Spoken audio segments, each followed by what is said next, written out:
Sir మీరు సక్సెస్ఫుల్గా treat చేసిన పైల్స్ కేసెస్ రిపీటెడ్ ఆపరేషన్ అయినా మీ దగ్గర వస్తారు కదా, అట్లాంటి కేసెస్ ఏమైనా క్యూర్ చేశారా? ఎంతో మందికి తగ్గించా. ఒక 30 ఇయర్స్ యంగ్ సాఫ్ట్వేర్ ఇంజనీర్ అండి, ఏడ్చుకుంటూ వచ్చాడు నా దగ్గర. సార్ ఎన్నో రోజుల నుంచి నేను కంఫర్టబుల్గా కూర్చోలేకపోతున్నా, పని చేయలేకపోతున్నా, మోషన్ పోవాలంటేనే భయం అవుతుంది, అన్ని దేవుళ్ళు గుర్తుకొస్తున్నారు సార్, అంత నొప్పి అంత మంట. ఆల్రెడీ 2-3 హాస్పిటల్స్కి పోయాడు, పైల్స్ అని ఆపరేషన్ చేశారు, ఫిషర్ అని చెప్పి ఆపరేషన్ చేశారు, లాస్ట్కు మళ్ళీ రిపీట్ అయితే ప్రాక్టైటిస్ అని చెప్పారు. సో బాధపడుకుంటా ఏడ్చుకుంటూ వస్తే నేను స్టడీ చేసి చెప్పాను, don't worry, you will be all right అని చెప్పాను.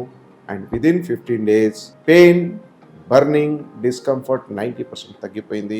3 monthsలోనే పేషెంట్ కంప్లీట్ నార్మల్ అయిపోయి ఇప్పుడు నార్మల్ జాయిన్ అయిపోయాడు. పోయిన జాబ్ కూడా ఆయన తెచ్చుకున్నాడు, హెల్తీగా ఉన్నాడు.